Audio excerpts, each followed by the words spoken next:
Isa sa pinakamasakit na maaari mangyari sa isang magulang ay mawalan ng anak. Walang katulad ang sakit sa puso. Wala pa akong nakita na namatayan ng anak na talagang naka-move on. May kilala ako, yung anak niya ay nagkasakit ng isang rare disease. Batang-bata pa.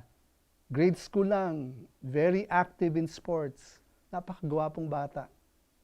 Ginawa ng mag-asawa lahat ng kayang gawin para gumaling siya. Pero hindi sila nagtagumpay.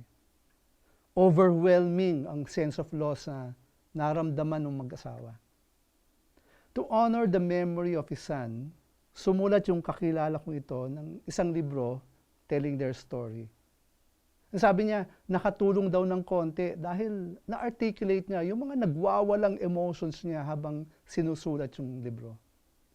Pero hindi talaga nawala yung pain na naramdaman nila mag-asawa. Ganito din ba ang experience mo? Gusto mong ma-preserve ang alaala ng iyong anak. Kasi sa puso mo, nandyan pa rin siya. Buhay pa rin siya. Masarap balikan na nakaraan na kasama pa siya. Makakatulong yung pagsulat ng journal ng mga memories nyo. Pwede mo i-celebrate ang birthday niya every year. Makakatulong ito sa healing process.